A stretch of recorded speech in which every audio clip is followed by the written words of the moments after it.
don't we get started? We probably will have a few more people joining, but we've got a number of folks here and it's 12:05. So I'm Eric Geigerich. I'm the Director of Industry Alliances at here at UC Berkeley. And we have a group of people who have put together a portal, the Berkeley Research Data Portal. I'll put that again into the chat. The portal is a tool, and it is also kind of an emblem or representative of a community of data professionals who approach data from all different angles, research data, I should say, as opposed to administrative or other data. So research data. And that's really the focus of the portal. It's the focus of the group of professionals who come together in this network.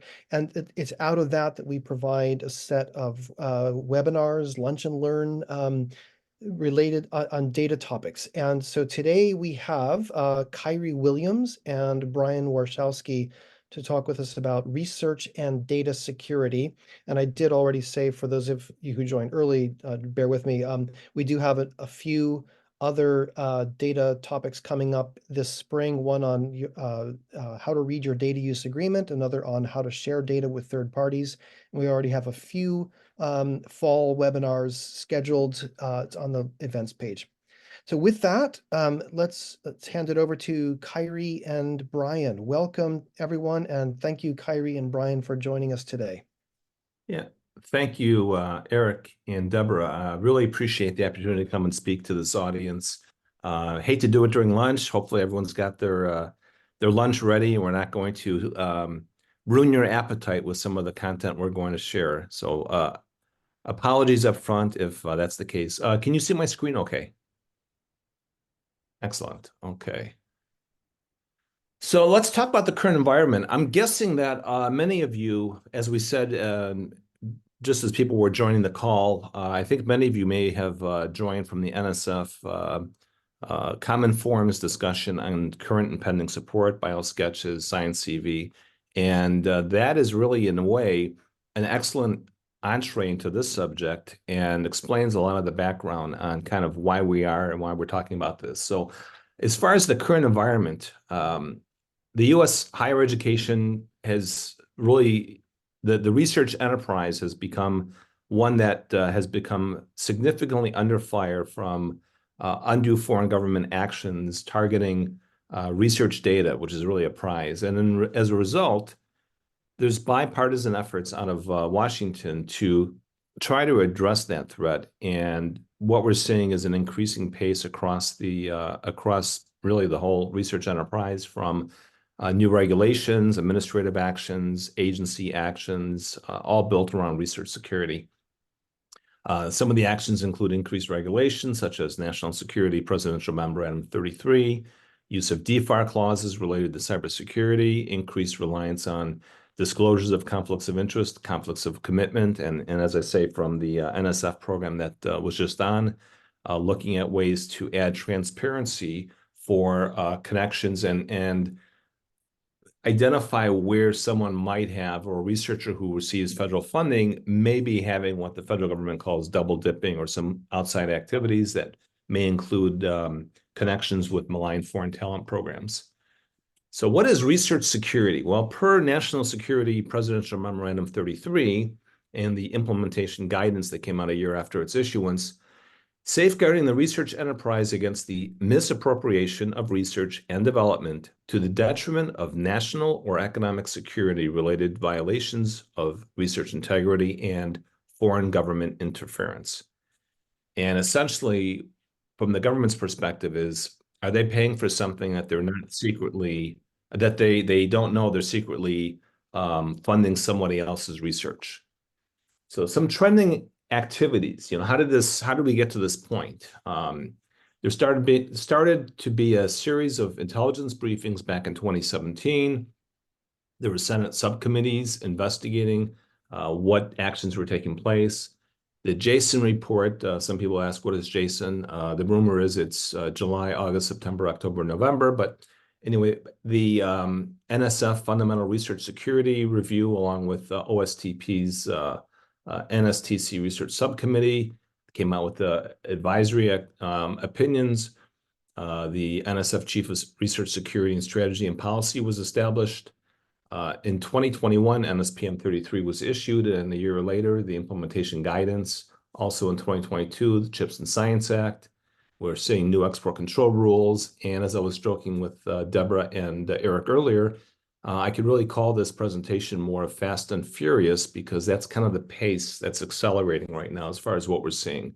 We're seeing daily bipartisan efforts. For example, if you've been following the news on TikTok, agency security reviews, we are seeing on the sponsored project side, requests, not just Berkeley, but other schools as well, for risk mitigation plans where something in a security review is occurring post-proposal submission that is triggering the need for that agency to do additional due diligence, which may include declining or at least tacitly declining a proposal award, but saying, well, we're going to give you another chance if you submit a risk mitigation plan that addresses the concerns that we have, and then we'll reconsider. We had one last year that we responded to, and it was successful. The award went through. We're seeing more things, not just with that was with the Army. We're seeing things now from NASA and other agencies. 2023, also during this time frame, it's not just the U.S. government that's taking actions, but the PRC had updated their counter-espionage law that basically makes almost anything that's entering into China a national security possession of the government. We're also seeing, in addition to government actions, asymmetrical as well as state-sponsored cyber threats. Also during this time frame is the evolving concept of emerging technology, which includes technology that is of concern, but yet not yet identified and classified under the Export Administration regulations, and an evolving list of countries of concern. So federal research security programs, many of these hopefully you're familiar with already, and this is more of a rehash, but in FY 2021, the NDAA Section 223 focused more on current and pending other support requirements for all federal R&D applications for covered individuals such as key personnel. That's the Defense Authorization Act. NSPM 33, which I just talked about, but established national security policy by directing actions to strengthen protections of U.S. government-supported R&D against foreign government interference and exploitation, which creates a definite challenge for an environment such as Berkeley that performs fundamental research in an open environment with the intent to publish and not do it secretly. It mandates the establishment of research security programs at research institutions that receive certain levels of federal funds, of which Berkeley is covered. The OSTP J-Corps report recommended practices for strengthening the security and integrity of America's science and technology research enterprise. There's 21 recommendations that's a live link. I can share the slides after. The fundamental components of a research security program include, per NSPM 33, disclosure requirements, standardization, and consequences for violation. And of course, as we just saw on the NSF program, there's now common forms that, and a new process that begins May 20th, I think was the date. Cybersecurity programs to protect data, foreign travel security, research security training, and export control training. Those are the main elements. Additional elements involve references to controls for monitoring the hosting of international visitors, controls for foreign talent recruitment programs. We have a FGTRP form that was developed by DOE that is going to be broadened, I guess, if you can put it this way, for use with other agencies. It'll be more like, if you're familiar with our COI forms, kind of like the non-PHS form. We'll have a foreign government talent recruitment program form. And also if you follow the news and of different universities such as Berkeley, Section 117 reporting of foreign gifts and contracts has been also in the news and under review at the federal level, at the congressional level. NSPM 33 guidance specifically focuses on 5 key areas: the disclosure requirement and standardization. You heard a number of mentions during the NSF program on digital persistent identifiers, such as the, I think it's ORCA. I've actually have one of those. I don't know if anyone else on the call does as well. so that they understand who they're working with.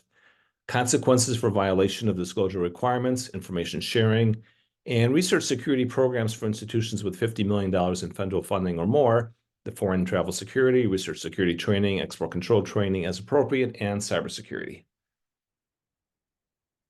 The CHIPS and Science Act also built in a prohibition of malign foreign talent recruitment programs for federally funded researchers. I think there was a question, again, to circle back to the presentation that we just had before this, on whether or not that's retroactive. And at least as of right now, it's whether or not someone is currently a member. A requirement for NSF to establish a research security and integrity information sharing and analysis organization, research security training requirement for all covered personnel on federal awards, inclusion of research security training as part of responsible and ethical conduct of research training, or RCR, reporting to NSF on foreign financial transactions and gifts above $50,000 associated with countries of concern, and a prohibition of Confucius Institutes at campuses receiving federal funding. So if you were familiar with some Confucius Institutes at other universities or other campuses, you may have noticed that you probably don't see those anymore. The CMMC is a U.S. Department of Defense program that applies to defense industrial-based contractors. It's a unifying standard new certification model to ensure that DoD contractors, of which I believe we're concerned one, properly protect sensitive information. CMMC introduces a new set of certifications conducted by third-party assessors, and the third release in 5 years is CMMC 2.0. My understanding is that at least one project accepted in the last fiscal year required certification under CMMC. Countries of concern, as I said at the outset, it's an evolving list. Those of you who've attended export control presentations in the past are probably familiar with the list of the comprehensively embargoed countries. They typically are Russia, China, People's Republic of Korea, Islamic Republic of Iran, and as well as traditionally Cuba and Syria and Sudan. And currently, the main list for this purpose is really the first four here. In addition, Office of the President has its own review process underway, and they've expanded the list to include Saudi Arabia, UAE, and Qatar. And what I always like to tell people is that today's headlines are tomorrow's sanctions. And if you've noticed, Russia had been off these lists for quite a long time. They're currently not comprehensively embargoed, but there's enough restrictions right now stemming from the activities with Ukraine that even areas of Ukraine may, if they fall under foreign occupation, be considered Russia for purposes of this. The list of emerging technologies is really interesting. This is something that was updated by the Office of Science Technology Policy in February. If you go to the OSTP site under the White House, they've, as of February, updated this. The scary thing here is that most of these technologies don't necessarily have export control classification numbers, if you're familiar with that concept under the Export Administration Regulations.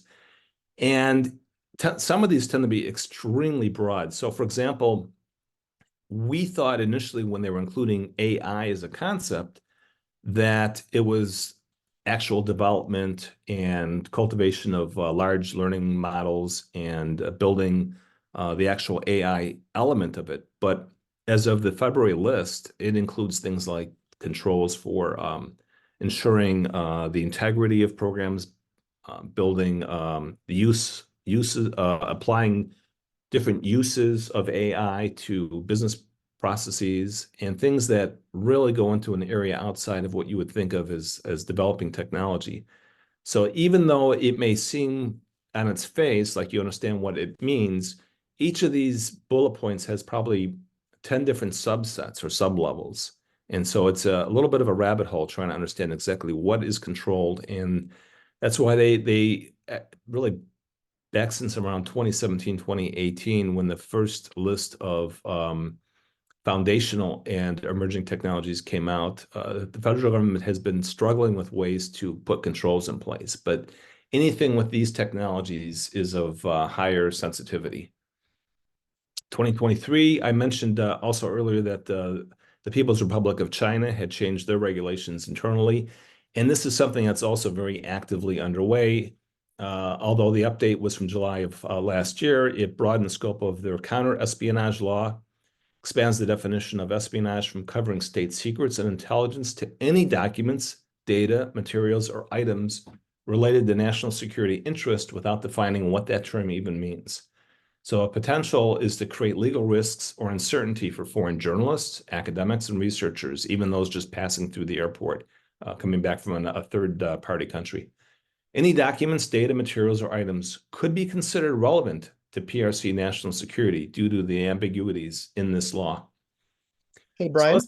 oh, sure. I don't know if you want to take questions and comments now or at the end. We have a question in the Q&A. Do you want to take it now or wait? This is on can you give any insight into why UC added Saudi Arabia, Qatar, and the third? Can't remember. Yeah, that is a great question. Many have asked that question. A lot of this has to do with the HEA Act in terms of reporting. But as far as the export control risks or as far as the foreign government influence risks, they typically have not, those three countries typically have not fit into that model. So a lot of people have been asking that question. We've had vague answers. Don't anyone else on the call would like to answer that, but I wish I had a crystal clear answer, except for the fact that those three were mentioned in some federal acts, but they are not export controlled, restricted in terms of the traditional comprehensively embargoed countries such as Syria, Cuba. So I wish I had a better answer for that. That's a question that I think really needs to be directed to the Office of the President, actually. We have asked that.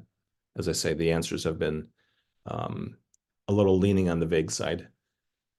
Going to data security safeguards, export controls apply. This is something that, per the preview that we had mentioned at the outset about in the fall presentation on international travel laptops and mobile devices, I think it's important to realize that data can be classified with an export control classification number depending on what is included in it.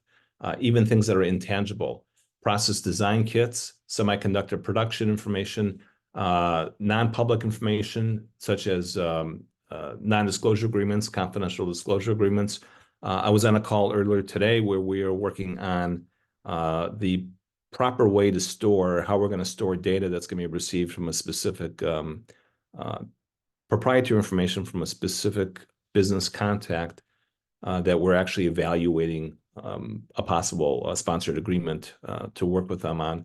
And the question is, does it go into Box, Dropbox, Google Drive, or does it need to be at a higher like P4 level, say CalShare or Active Archive? International travel electronic devices we talked about.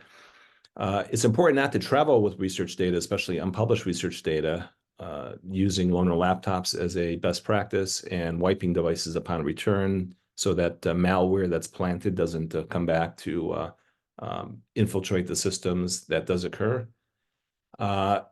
New NIH data management and sharing. The new policy applies to any researcher funded in whole or in part by NIH whose research generates scientific data, whereas the current policy only applies to grants requesting more than $500,000 of direct costs in a single year. Policy requires investigators to submit an official data management and sharing plan as part of their request for funding. Researchers will need to think ahead when planning research projects to take data sharing into consideration. Best practices for considerations of data. Really, this is one of those things where a lot of the processes that we're working on right now internally to develop escalation SOPs, who should be involved. I've got links at the end of this presentation I'll share, but data management and responsible conduct of research is something to be taken into consideration. Data management planning in general. If it's federally funded data, that may be treated differently. Documentation description under federally funded data. What's the storage and backup? How do you back up it? How do you, what happens if it were to be lost? How do you transfer it? These are all considerations. Supporting data. Should be thought of as a scholarly product. Avoid data horror stories. I'm sharing a link here to, this is actually a great site. Let's see if I can share that. Research Data Scary Tales. There's like 50 examples of what could go wrong. Data security requirements may be externally imposed. Good management prevents errors and increases the quality of analysis. Good management allows others to validate and replicate findings, and this enhances collaboration. Data management planning is a living written document explaining what you intend to do with your data during and following the conclusion of your research project. A data management plan is required by many funders. Even if it's not required, a data management plan can save you time and effort during your research as it forces you to organize your data, prepare it for the next step in its life cycle, and clarify who will have access to it, how and when. And I see another question from Miriam. I have a PI with a large non-research project with a university in China. The PI and team expects to travel to China. This team includes several people across multiple UC campuses. Is it possible to arrange for a presentation to this group? Absolutely. Happy to talk offline. One thing we always like to do is one-to-one presentations, especially if it's in expectation of a specific project. And then we can tailor the presentation for that project and answer questions. So yeah, thank you for raising that as something that we can respond to. A formal data management plan, you can circumvent future problems by anticipating security and risk issues. A plan can help ensure that you have adequate technological resources, which may be storage space. And when we say storage space, it's also an important thing, not just of the actual space, but the level of control, whether it's P1, P2, P3, P4 data, whether or not it has a separate control under the export administration regulations. Your data will be robust and free from versioning errors if you have a formal data management plan, theoretically. Your data is backed up and safe from sudden loss or corruption. I was at UCSF when they had a ransomware attack. And at the time, the group that suffered that attack, it could have been catastrophic if they didn't recover it, but they had actually paid a ransom to get their access to their data back. But my understanding is that unit that suffered that breach, or what happened was their data was encrypted, and for them to get the encryption key back from the ransomware attackers, they had to jump through some hoops, but they had actually opted out of controls that were available to them. For whatever reason, they were given an exemption, and as a result, they had lost their access to their data. Your data will remain accessible and comprehensible in the near, middle, and distant future. Remember, you can review and revise your plan. If it's a living document, and keeping it iterative, then it becomes a living document that you can change. Additional resources within Berkeley to help with this process: data classification guidelines. These are all live links. I'll share this with Eric and Deborah to make this available. Research data classification guidelines, research data management program empowers Berkeley researchers and the campus research community to securely and efficiently manage research data. The Library Data Services Program guides scholars to discover, access, share, and preserve data through dataset acquisition, discovery, and librarian-led instruction and consultations. Research Information Technology, or RIT, provides research data and computing technologies and consulting services for the Berkeley campus. Additional resources: Berkeley Intellectual Property and Industry Research Alliance Office prepares, negotiates, and provides guidance on receiving and sending materials or data governed by material transfer or data use agreements. And Eric, feel free if you want to jump in on any of these. Berkeley Information Security Office provides researcher resources, guidelines, and best practices for cybersecurity. And to see it all in one place, you can go to the Berkeley Research Data Portal, which aggregates resources and services for all Berkeley researchers and staff. I like to direct people to always consider, if need be, if something is really secure, to see if they have access to CalShare. It's rated P4 and theoretically could handle controlled and classified information. And if there's any concern on that, it's also worth reaching out to research security at berkeley.edu to have a conversation. and we can connect some of the parties on a case-by-case basis to respond. I also want to share resources from the Berkeley Digital Library Data Support Program.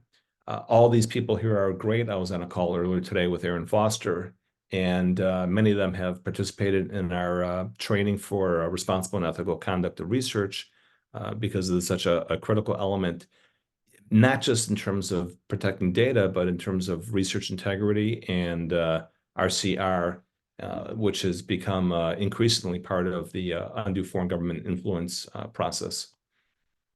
Educational resources that are available.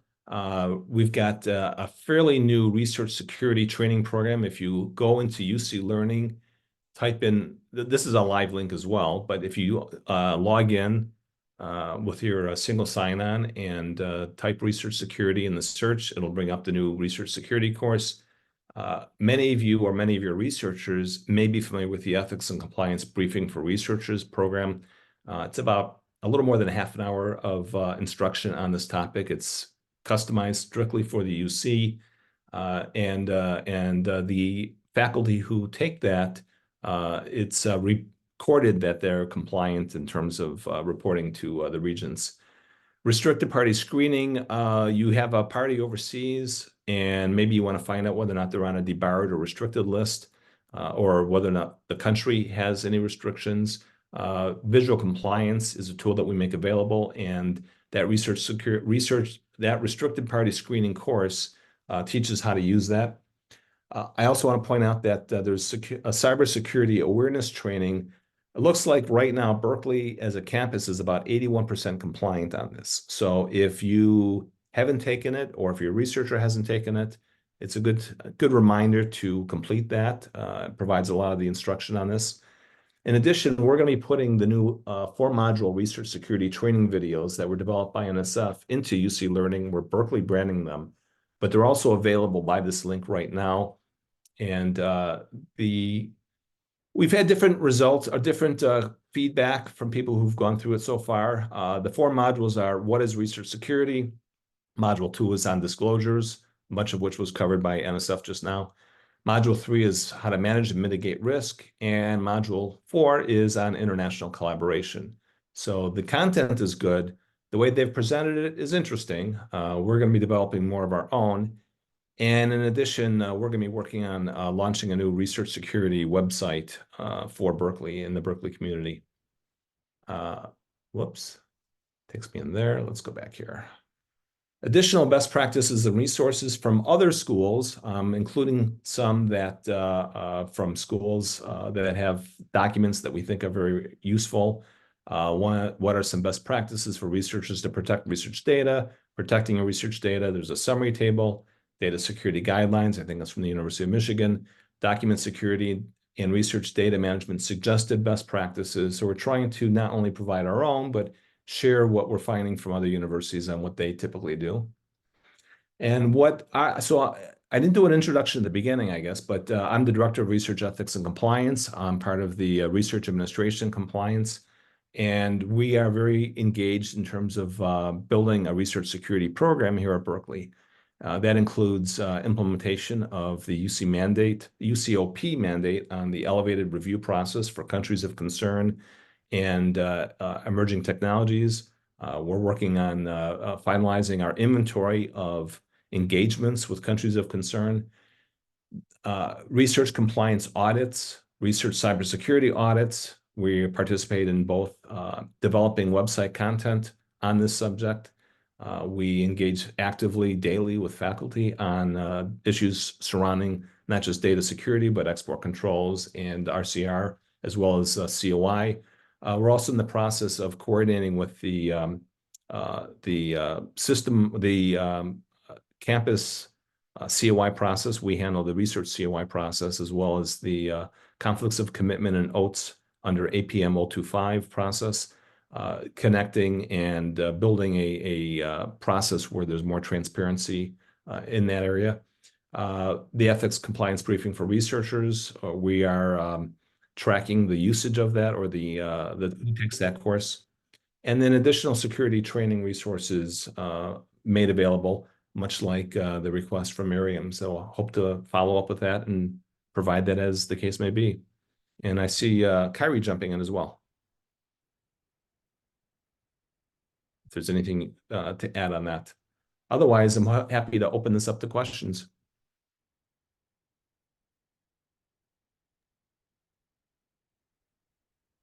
Thank you, Brian. That was a remarkable presentation. I'm so glad that you've added a number of things there to do with additional resources for data, for researchers to think about how to manage their own data, how to receive data, how to share it, how to secure it, all of those things. Very important contribution to this webinar series and to into the Berkeley Research Data Portal. Yes, so please, anybody have questions for Brian?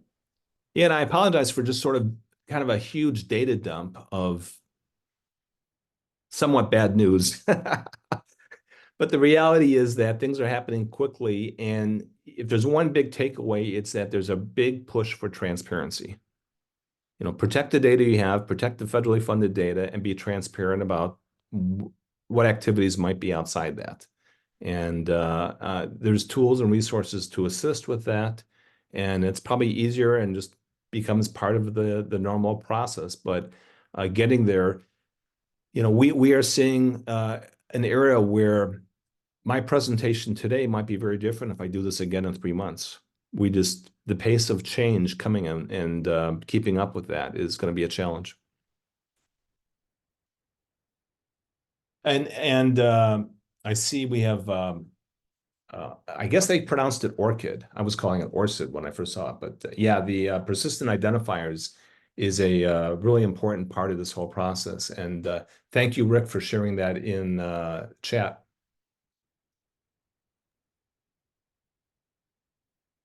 Brian, I have a question. You mentioned earlier that export controls can also cover data. If someone is receiving a data set, what are the steps that someone would go about to determine if their data set coming from another party is subject to export controls? That is a great question.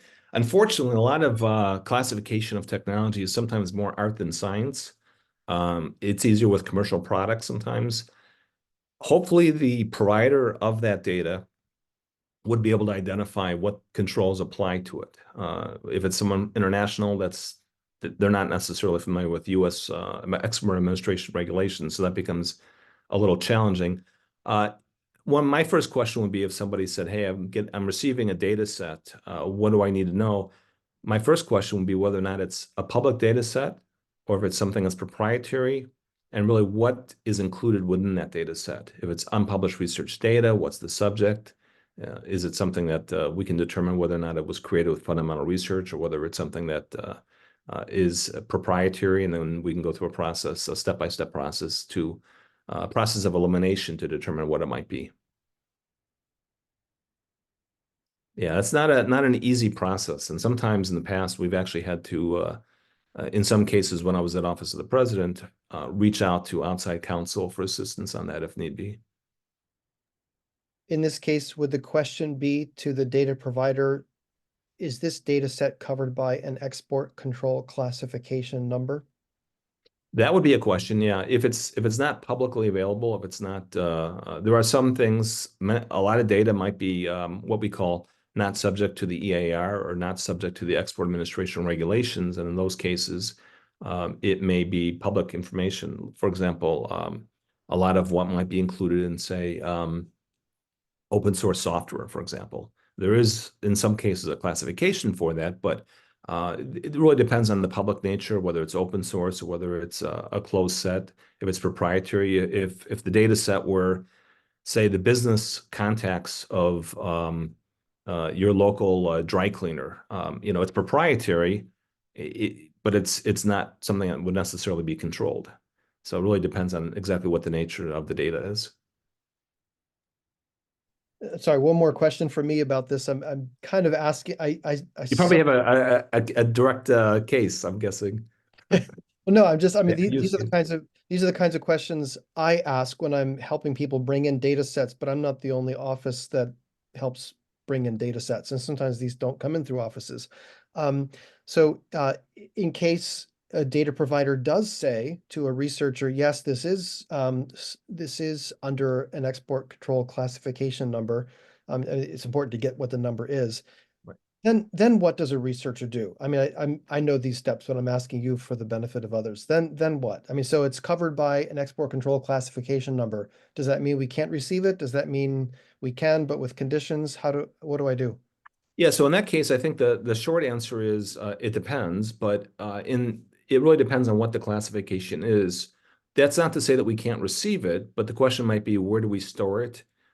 Is it something that has to, what would be the consequences if it was breached or if it was released publicly? Is it just between us and the provider that, we've breached some agreement with them to protect the data, like a non-disclosure agreement, or would it actually be something that was exported or deemed export by providing to someone who doesn't qualify as a U.S. person?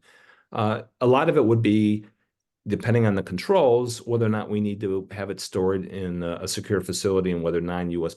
persons could have access to it. But if it's something where, let's say it's data that's needed for a research project, one concern would be whether or not it can be accessed solely by, let's say, the faculty who, presuming that they're a U.S. person. But we also have to be cognizant of a non-discrimination concern to make sure that anyone who has access legally also doesn't have unfair advantage by virtue of them being a U.S. person. So if you have a lab full of international students, for example, and only a subset of those have access because of their U.S. status, and the other ones suffer academically as a result, we have to avoid that as well to be in our non-discrimination policy, even though the non-discrimination policy was updated recently, but I believe that that's still the case. So there's a number of considerations, really depending on what the main purpose, what is my big question would be, what are we going to do with it? Why do we need it? And from there, we can design a plan or find solutions that protect the data, allow the researcher to use the data set as they want, and go from there. One thing I want to add on that, though, is whether it's data coming in or technology or a prototype, if it comes into the U.S. from an external non-U.S. source, just because we receive it and we use it doesn't mean that we could send it back where it came from. That would actually be an export. So and that's something that I think a lot of researchers have sometimes struggled with, the idea that, oh, I'm just sending it back where it came from, or they sent me something, I modified it, I'm sending it back. That is actually a tangible export potentially, or if you're emailing it, it could be a data export. So those are things that have to also be reviewed, whether or not a license could be required just to send something back to its source.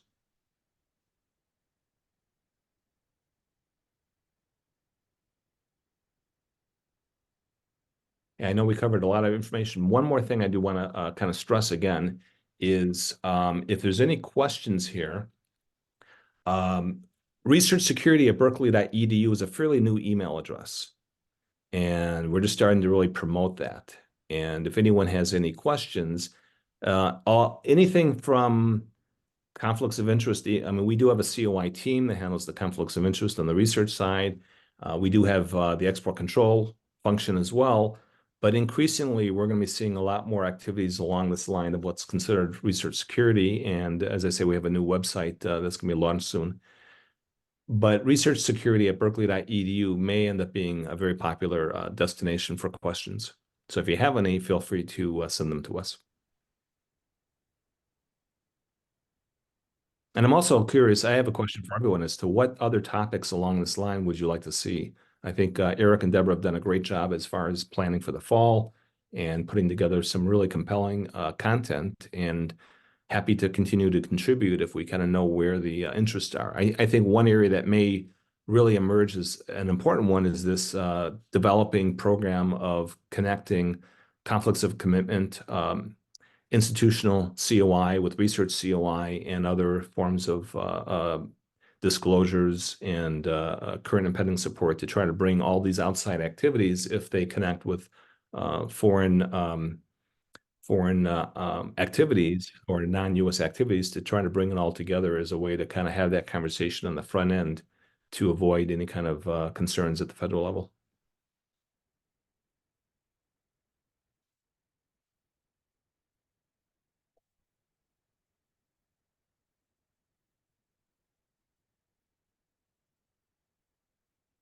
And if not, then turn this back over to Deborah and oh, hey, Miriam. So I know it's it's horrible. Um, I do feel kind of like even if there isn't a whole lot of new territory to cover on this issue, that it's sufficiently muddled across enough different players that repeating it is not a bad idea, because the more you repeat it, the more it'll solidify. And I have a feeling that, the next year, 2 years will show a lot more definitive application of things. And you guys know how things are going on the application side. I'm happy to be the, passive recipient of that knowledge. Thank you. Greatly appreciate that. It's interesting. For my background is actually as an attorney, and I always kind of like to have the answer on something. And increasingly, this is more like, here's what we think. And it's less clear. We don't have that bright line always. And there's a lot of judgment calls in this. And that's frustrating for a lot of people. It makes it a challenge for us, especially when we're trying to share this information. And so I always feel bad when I'm sharing the issues without really being able to provide the clear, definitive answer. And that's actually one reason I was kind of happy with some of what I heard from the NSF side. I mean, we've been waiting for some of these, a little more clarity, at least on that side. But yeah, that's also a challenge. So happy to speak on this. I would just feel better myself if I was able to have a more clear, definitive, this is how you do it and stay safe. As to, well, here's what we think.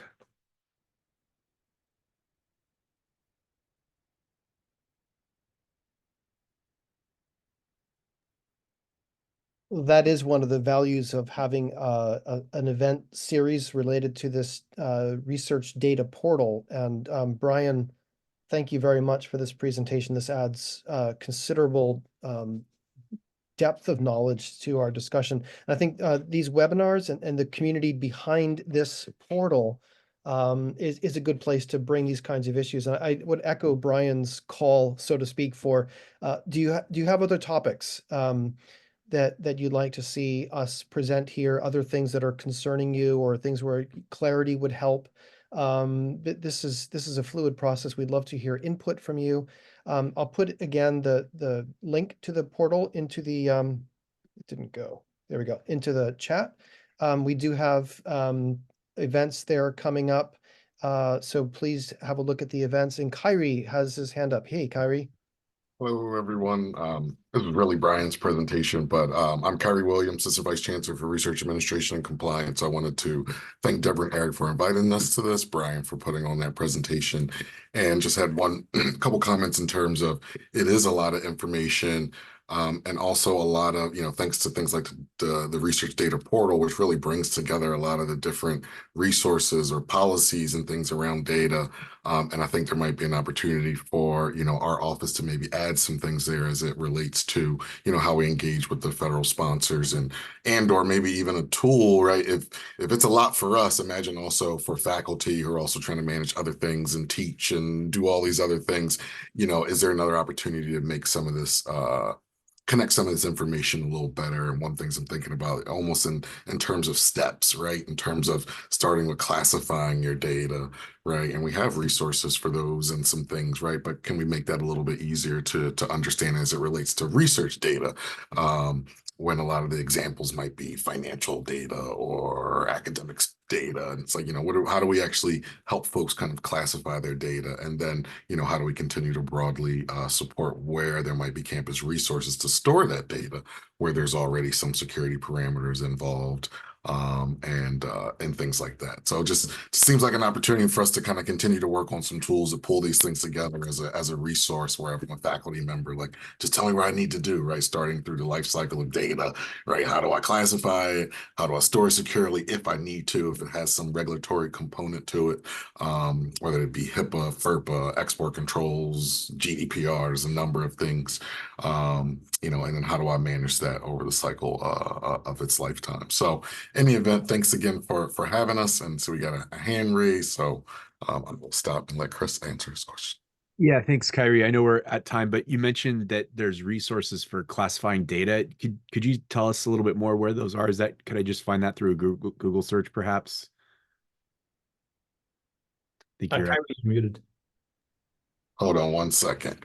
Yes, that's on the Information Services website. I'm going to put into the link into the chat. And, I think it's pretty good, but I think there might be an opportunity to kind of tailor that specific to research data. But I'll put that in the chat right now. great. Thanks so much. Absolutely. And I did share the slide deck with Eric and Deborah. So if anyone would like a copy, you're welcome to it.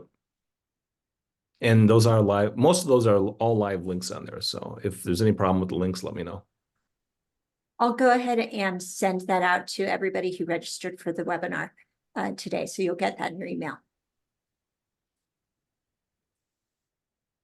Great. Any last question before we wrap up? It's All right. scary, but we're all in this together. Yeah.